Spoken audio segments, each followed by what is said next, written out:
नमस्कार। आकाशवाणी से विश्व दर्पण के साथ मैं विशाल शर्मा।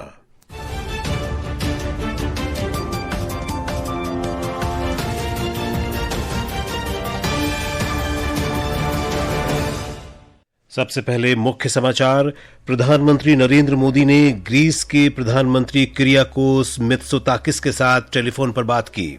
दोनों नेताओं ने क्षेत्रीय शांति और समृद्धि के लिए रणनीतिक साझेदारी को मजबूत करने की प्रतिबद्धता दोहराई। भारत ने विश्व से आतंकवाद के सभी रूपों को समाप्त करने के प्रयासों को और तेज करने का आह्वान किया। यमन के हुती गुट ने इजरायल के शहरों पर मिसाइल और ड्रोन हमले किए। असम के गायक जुबिन गर्ग की सिंगापुर में स्कूबा डाइविंग दुर्घटना में मौत। प्रधानमंत्री और गृहमंत्री ने उनके निधन पर शोक व्यक्त किया। और एशिया कप 2020 क्रिकेट में भारत ने अंतिम ग्रुप मैच में ओमान को 189 रन का लक्ष्य दिया। समाचार विस्तार से। प्रधानमंत्री नरेंद्र मोदी ने ग्रीस के प्रधानमंत्री किरियाकोस मित्सोताकिस के साथ टेलीफोन पर बातचीत में दोनों देशों की रणनीतिक साझेदारी को और मजबूत करने की प्रतिबद्धता दोहराई।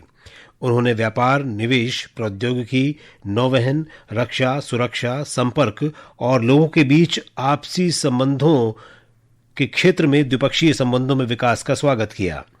दोनों नेताओं ने आपसी हित के क्षेत्रीय और वैश्विक मुद्दों पर भी विचारों का आदान प्रदान किया। प्रधानमंत्री मित्सोताकिस ने पारस्परिक रूप से लाभकारी भारत यूरोपीय संघ मुक्त व्यापार समझौते के शीघ्र समापन और 2026 में भारत में आयोजित होने वाले एआई इम्पैक्ट शिखर सम्मेलन के लिए समर्थन व्यक्त किया। भारत ने विश्व से आतंकवाद के सभी रूपों को समाप्त करने के प्रयासों को और मजबूत तथा तेज करने का आह्वान किया है। भारत ने कहा कि विश्व आतंकवादियों और पाकिस्तान की सरकार तथा सेना के बीच सांठगांठ से अवगत है। पाकिस्तान में आतंकवादी संगठनों के नवीनतम वीडियो पर विदेश मंत्रालय के प्रवक्ता रणधीर जायसवाल ने कहा कि ऐसी घटनाएं इसे और भी स्पष्ट करती हैं।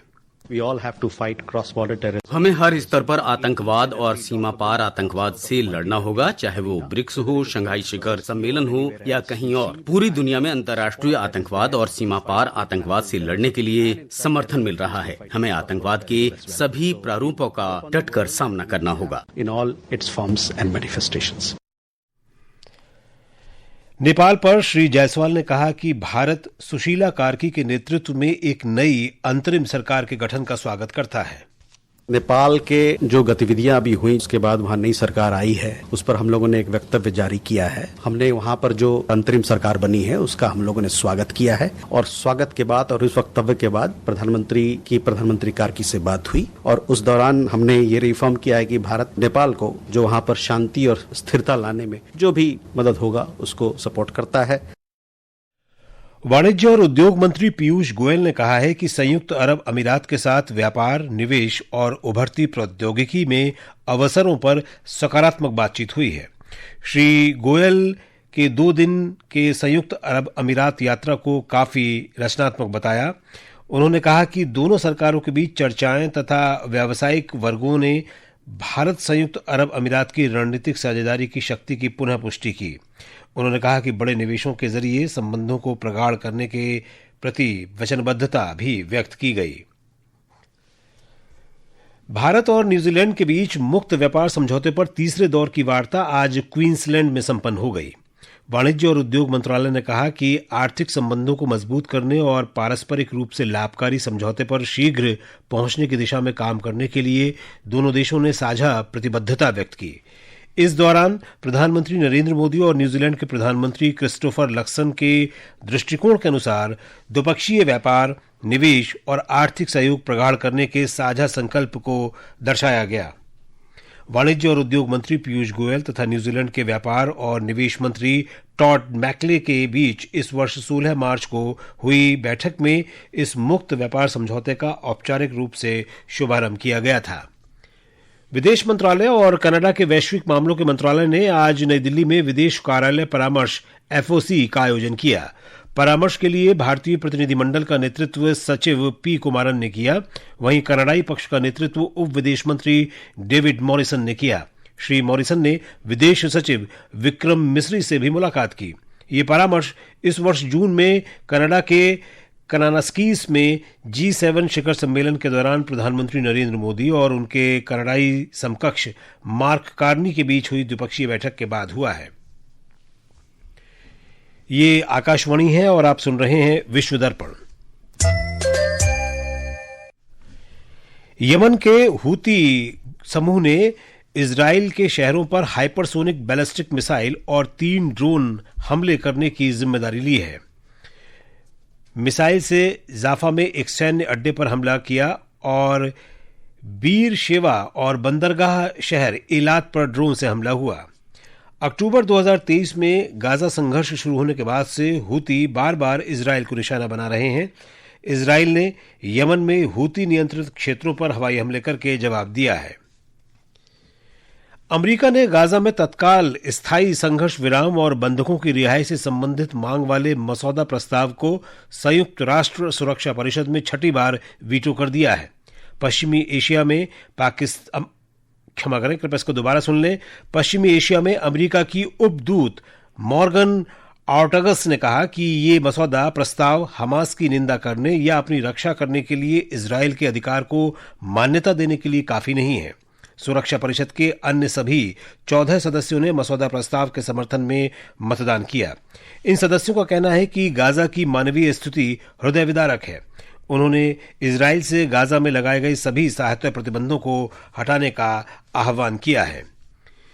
ईरान ने अपने परमाणु कार्यक्रम की निगरानी को लेकर अंतर्राष्ट्रीय प्रतिबंधों को फिर से लागू करने की धमकी देने वाले यूरोपीय देशों की आलोचना की है। ईरान ने यूरोपीय देशों पर राजनीतिक पूर्वाग्रह का आरोप लगाया। यूरोप के 3 प्रमुख देश ब्रिटेन, फ्रांस और जर्मनी ने अगस्त के अंत में ईरान द्वारा उनकी मांगें पूरी न करने पर प्रतिबंधों को फिर से लागू करने के लिए 30 दिन की प्रक्रिया शुरू की थी। ईरान ने इन देशों पर 2015 की परमाणु अप्रसार संधि के विवाद तंत्र का दुरुपयोग करने का भी आरोप लगाया है। अफगानिस्तान पाकिस्तान सीमा पर एक प्रवासी क्षेत्र में हुए विस्फोट में 5 लोगों की मौत हो गई और 3 अन्य घायल हो गए। कल पाक अफगान सीमा के पास चमन में प्रवासी शिविर क्षेत्र में कथित तौर पर एक विस्फोट हुआ। असम के प्रसिद्ध गायक जुबीन गर्ग का आज सिंगापुर में स्कूबा डाइविंग दुर्घटना में निधन हो गया। एक रिपोर्ट। 52 वर्षीय जुबीन नॉर्थ ईस्ट फेस्टिवल में शामिल होने के लिए सिंगापुर में थे। जुबीन 2006 में गैंगस्टर फिल्म के गाने या अली से सुर्खियों में आए थे। उन्होंने 40 अलग अलग भाषाओं में 38,000 से अधिक गाने रिकॉर्ड किए। प्रधानमंत्री नरेंद्र मोदी, गृह मंत्री अमित शाह और स्वास्थ्य मंत्री जगत प्रकाश नड्डा ने उनके आकस्मिक निधन पर शोक व्यक्त किया है। प्रधानमंत्री ने कहा कि जुबीन को संगीत में समृद्ध योगदान के लिए याद किया जाएगा। गृह मंत्री ने कहा कि उन्होंने अपने समय से परे संगीत से पूरे देश को एकता के सूत्र में पिरोया है। स्वास्थ्य मंत्री ने कहा कि संगीत में जुबीन के अपार योगदान ने असम की समृद्ध संस्कृति को राष्ट्रीय मंच पर पहुंचाया है। वहीं मुख्यमंत्री हिमंत बिस्वा शर्मा ने कहा कि असम ने आज अपना चहेता बेटा खो दिया है। अमीनुल हक की रिपोर्ट के साथ समाचार कक्ष से आकर्षिता सिंह।